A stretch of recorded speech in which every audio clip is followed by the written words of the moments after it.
Hi, my name is Jackie Lee Price and welcome to Shadowboxruk. We're here at the heart of Portsmouth Boxing Club with Joshua Buatsi. Yep. And you're watching Shadowboxing UK. Is that the real one or? That was quite good. No, that was quite good. Was. That was good. I think you should run with that one, but that was quite good, honestly, no lie. It was, wasn't it? It was good. So how you doing? Not too bad, man. Yourself? Yeah, I'm good, I'm good. Cool, man. So what brings you to Portsmouth? Good question. It's not a link. I'm not here on a link.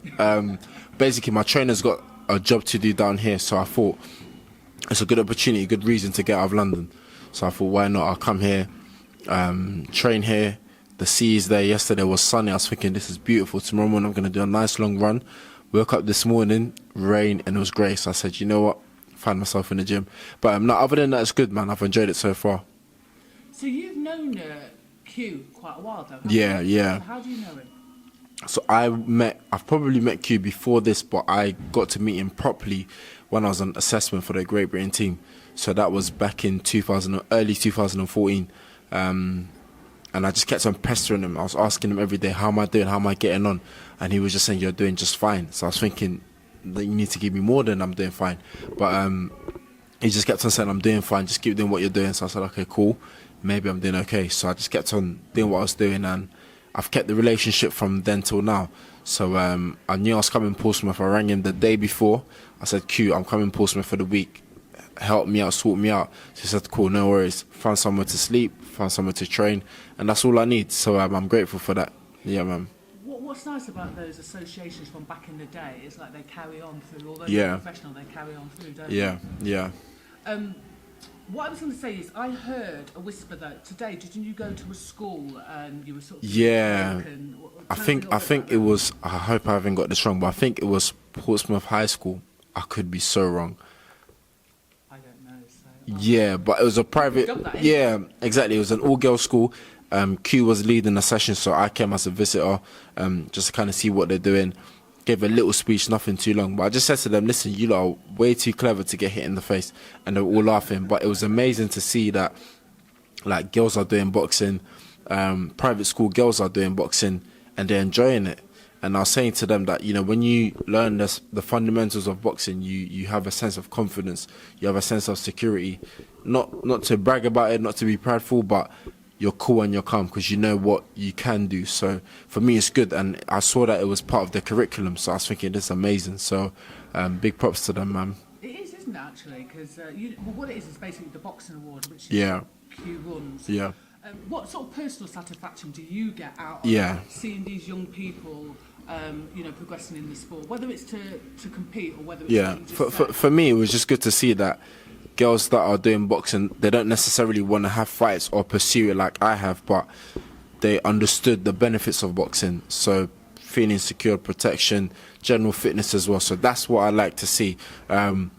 It's common going to clubs and you see a male-dominated sports by males, and you see groups of boys together and kind of like a male-dominated view. But it was good to go to an all-girls school and see that, you know what, they're here, they're enjoying it, and it's from about year 7s to 6th form. So that's, I think, 11 or 12 to about 16, 17.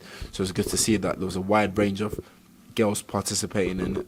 And then you participated in a session here tonight at Hop. How was that Yeah, for you? amazing. A girl called Holly stood out. She's 17. She's boxed for England before, she said, but great talent. And it was good to see what she was doing at 17, because I was saying to her at 17, I was not doing that at all. So that was good to see. The thing is, it was a packed club. That's what I liked about it. He's got boys, girls in here participating, all kinds of age. I saw little boys about 7, 6. They're here all the way up to about, I think the oldest were about 19, 20, and it was good to just see that they were all carded as well, so they were all here participating, learning, and just having fun, man. So that was good to see. And Holly has just come back actually from Serbia. Yeah. She was part of the England team and competed in a Ninth Nations Cup. Yeah. And I think sometimes you just lacks a little bit of confidence. Yeah, I mean, yeah. but that talent is... The talent is there, man, yeah. And if she watches this, I hope she remember what I said to her. I've seen the world traveling via boxing and seen all kinds of styles and abilities. And I'm not a coach or anything, but from what I've seen, I said to her, she's a good boxer. She's got the talent and ability to make it. So hopefully she'll listen to you because she don't listen to us. Nah, she listens to everyone, man. So she'll make it, hopefully. I think like I was saying earlier on, sometimes you just need someone from the outside. Yeah. And especially with your experience to go, hold on, you're something pretty special. Yeah. So let's talk about your career. So obviously you're 12-0. Yeah. 10 by KO. Yeah. Last year, didn't you win the British Board of Control light heavyweight? Yeah. And the WBA international heavyweight title.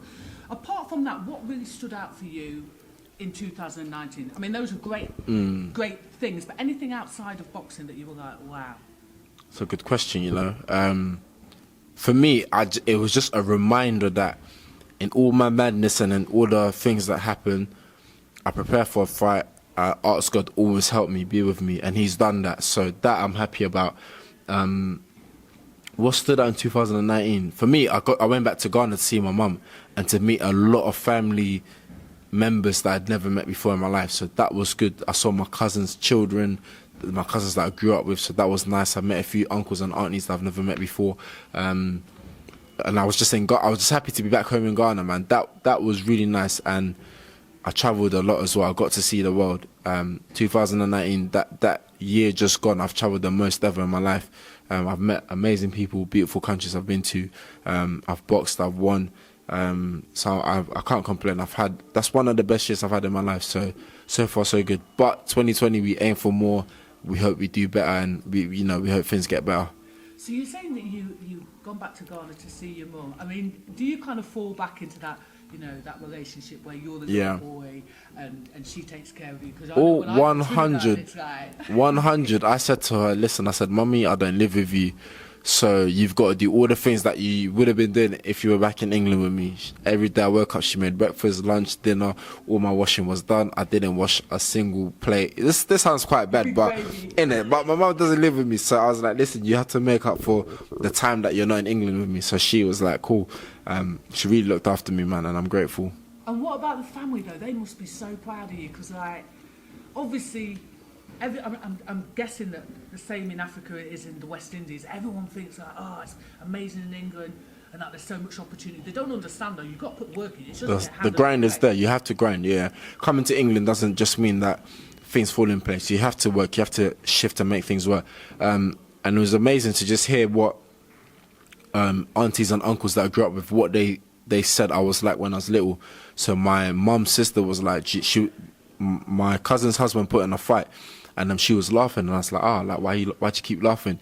She said, it's no surprise to me that you're fighting. And I said, why? She said, when you used to live in Ghana, because I grew up in Ghana, she said you'd come home, you'd get sent home from school for fighting, you'd come home with one pair of shoes, and we're like, where's the other one? And so I was thinking, wow, is this what I used to get up to? She's like, yeah, man, it's no surprise. Whenever we get a phone call from school, it's about, he's been fighting, he's been doing this, he's been doing that. So she was laughing, saying she's not surprised that I'm a professional boxer for a living. So I found that very interesting. That stuck with me because I knew I grew up in Ghana. I remember things quite clearly, but no one ever flagged it up that I knew I had fights and that, but I didn't know how much of the fights that I did have. I came from Ghana when I was 9 and I'm 26 now, so it was good to hear from her perspective saying that, do you know what, you almost got sent home from school for fighting. So see, I find that amazing because the way you conduct yourself, there's a humility about you, there's a peacefulness about you, and yet when you get in the ring, there's this like you got Wakanda on people. There's a whole different character. It's like, who's this? Do you know? I feel like the thing is that the boxing world has only seen this side of me. So it's people that I grew up with. Even when I moved to England, they're like, yo, Buatsi, we respect what you're doing. You've kind of changed the way you were till now. And I'm still a work in progress. You know, there's things that I used to do back then that I don't do anymore. And I'm happy I don't do being involved with the wrong people, doing the wrong things. So that was all back then. And now, like you said, I've learned to conduct myself and to just kind of just do positive things and dwell on that. So it's good that you've kind of recognised that, and I just have to keep it that way because I'm always looking for improvement, looking for a way to better myself and what I'm doing. So I think that's a better path than what I was on previously. But and I think I was going to say this before the interview started. You've seen me from the amateurs when I first started till now. So even when I started boxing back then, I was still into a few things, but it was all kind of cutting off slowly. So we're looking 11 years later on now, a lot have come off, and I've gained more experience, more knowledge in what I do. So it's like a different person, yeah. But let's be fair, you're older, number one. Yeah. But the other thing I was going to ask you, when you've made this change, or development, let's not call it change. Development, exactly. Right? How did your peers take that? Because obviously you have moved away from certain people because now your focus is somewhere else. I hear that, you know, at the same time you got into boxing, you got into the church, so now your focus is like different, somewhere else. How did your peers take that? It was hard, man. I've got a group chat with some of my boys from back in the days, and one of them just said that you just vanished on everyone. He said you ghosted on us, and I was like, yeah, I had to, because I wanted to box and you guys didn't want to box. So the thing is, you can't be around people that don't want to do what you're doing. So all my good mates now, they're all boxers, or they've got a massive interest in boxing. So you can't say you want to be a footballer and we're seeing you hanging around with, I don't know, with like dancers. Doesn't make sense. If you want to be a footballer, be around footballers, be around people of the same interest as you. And even if my boys didn't want to box, they had an interest in fitness and health and lifestyle. So that worked out. So some of my peers took it well, some of them didn't. I lost a lot of friends. We've all lost friends in life, and that's, I think that's just part of it. So I lost a lot of friends and everything, but you know, and even relationships I've lost. And I said to friends that I've lost relationships with that the relationship is not the same. I still got love for you and everything, but I can accept that it's not how it used to be, and that's cool. We can spud each other, we can shake hands, and know that if you ever need help, I'll be there to help you, but we can both recognise that it's not the way it used to be. But everyone's grown, and I think everyone understands what they do with their lives and everything. You say everyone grows, but some people expect that when someone enters their life, they stay in their life forever, and I'm a true believer that's not necessarily so. Yeah. Did you ever get accused of kind of, I don't know, like you said, they said you were ghosting them? Like, did they feel like you were, I don't know, you become too big up, or? I feel if anyone will think of that, it's probably around now. Because remember, in the amateurs, you're not seen. You're in the background for years working. It took 8 years to get to that Olympic medal. No one ever heard of me. No one ever had interest in me, apart from the people that were there from the start. And yeah, like no one said anything back then. But it was when I went to the Olympics that a few people might say, you're big time now, Buatsi. But I remain true to myself. And I think once you know yourself, deep within, you know yourself, you know that you haven't changed up on anyone, but you just can't spend the time that you used to spend in the estate hanging about doing nothing. I can't do that anymore. And the work that I do shows that I just haven't got the time to do that.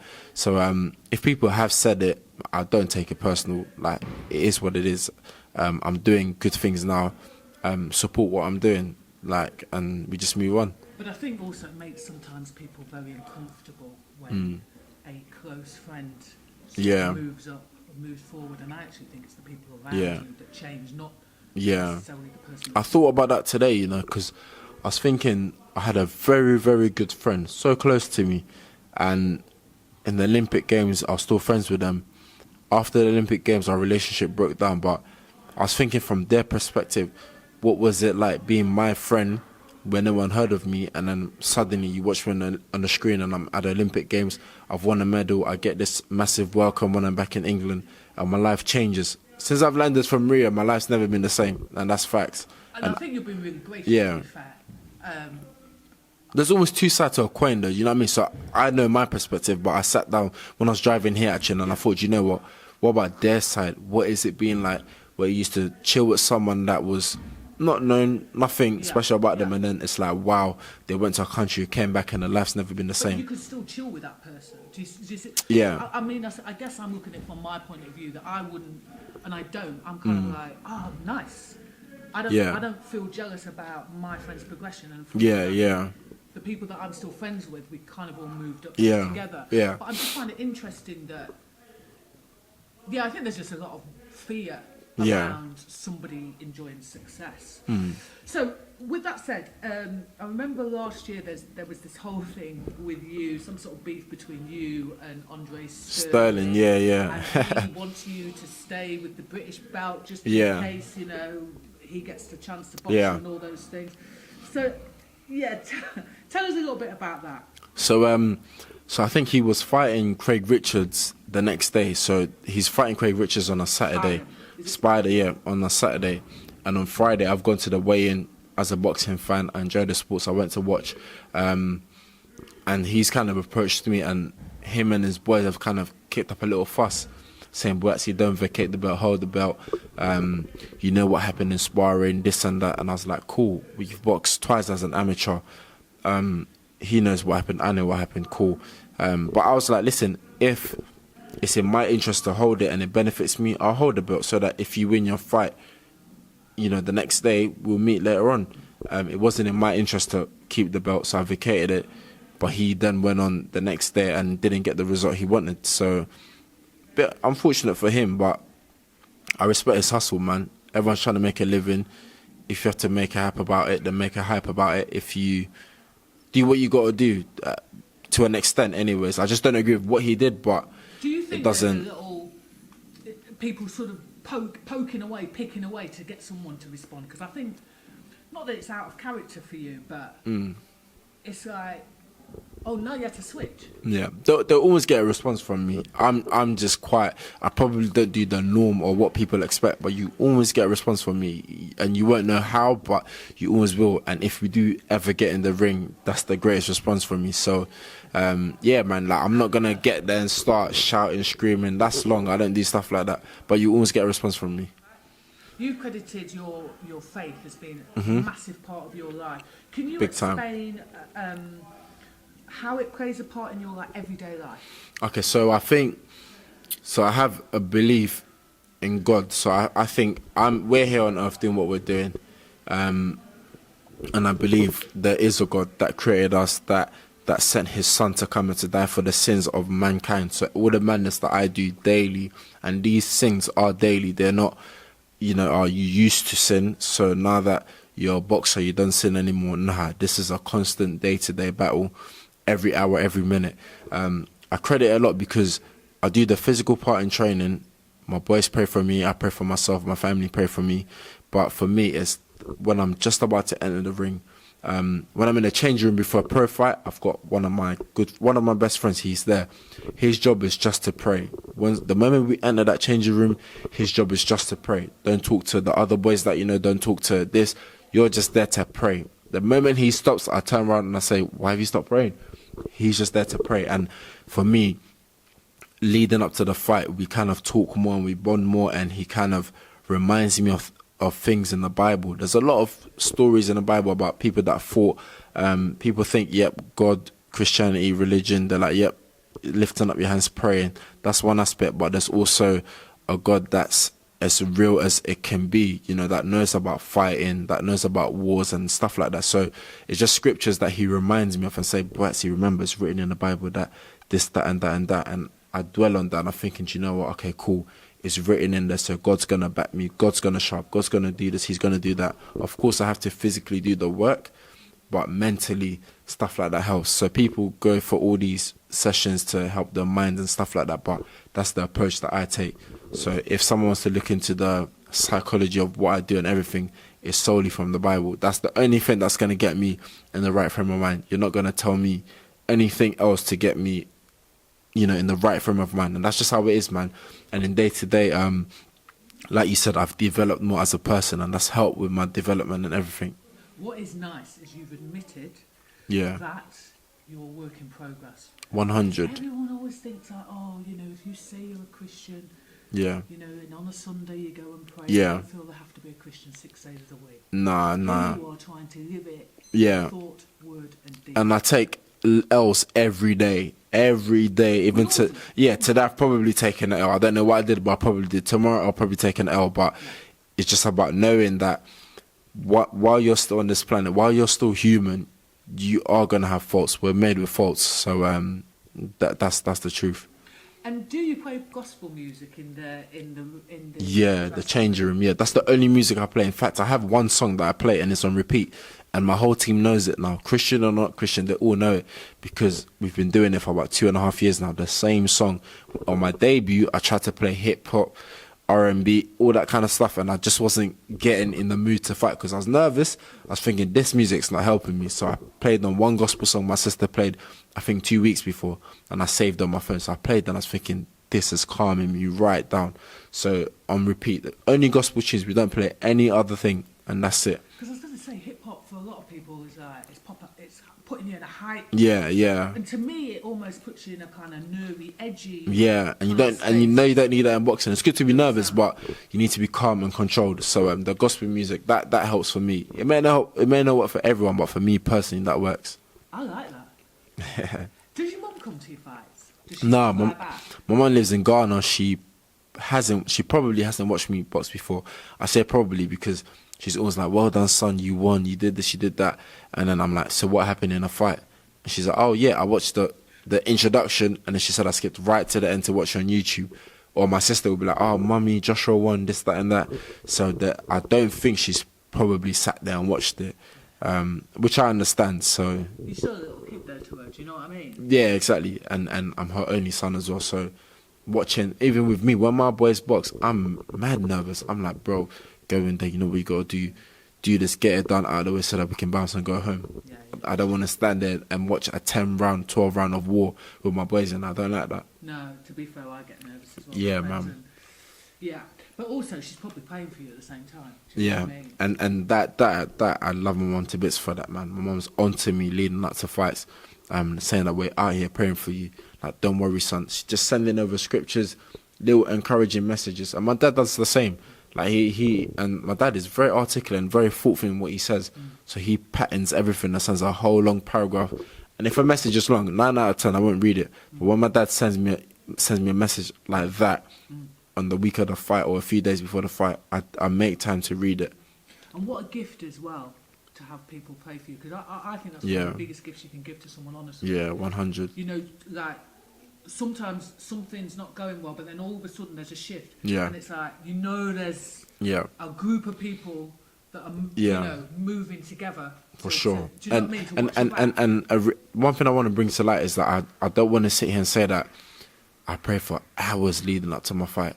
Sometimes the fight is so heavy on my mind and what I have to do, I just say, God, you know, I'm you know what I want, and I'm not praying much, but these people are praying for me, so listen to them. And I know, and I got much love for these people that are praying on my behalf, because sometimes, like I said, I'm occupied with the fight in my head. To sit down and to pray, and that I'm thinking about other stuff. So Yeah, I'm of just course. saying, you know, for them to pray for me and stuff like that, which No, I think that's a appreciate. gift. Yeah, I really think that's a I do. gift. No.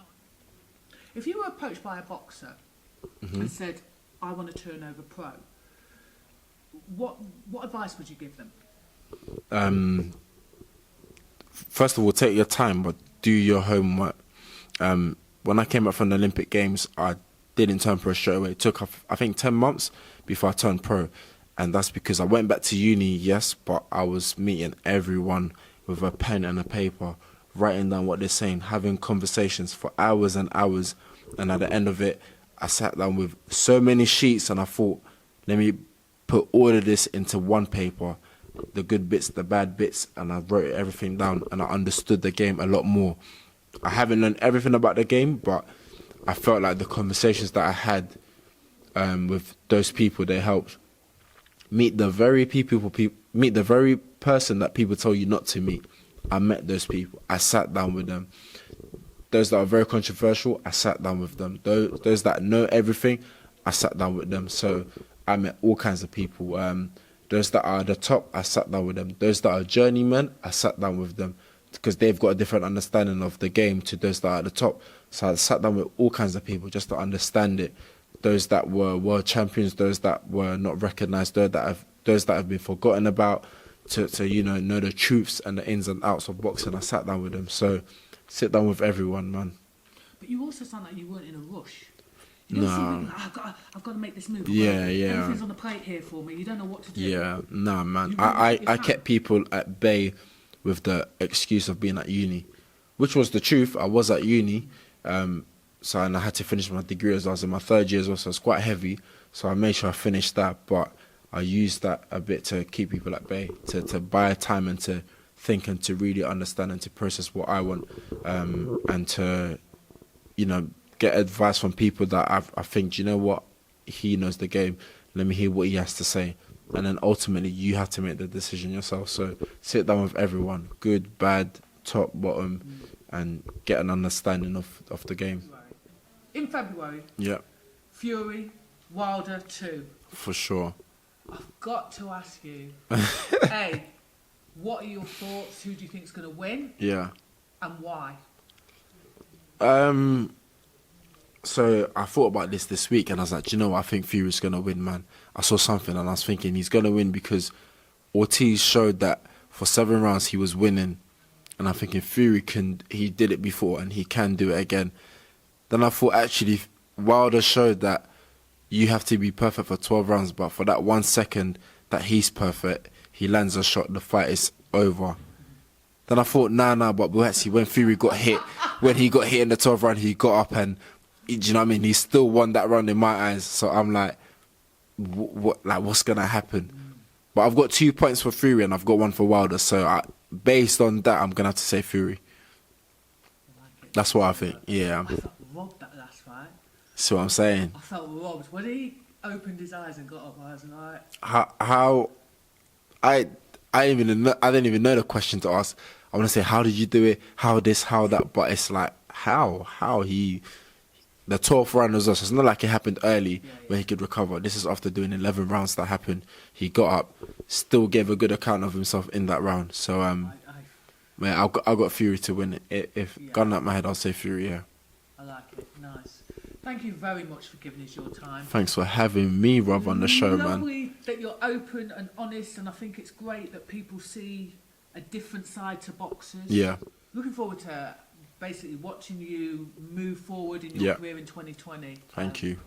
I really appreciate that. Thank you very much, man. And hopefully it's a successful year for myself, but not just for me, but for you also. Oh, bless you. For sure. Big up, man. Nice one. Nice. Thank you very much. If you like this video, please go ahead and give it a thumbs up. If you're not a subscriber of Shadowboxruk UK, we'd love to see you, so please go ahead and subscribe now.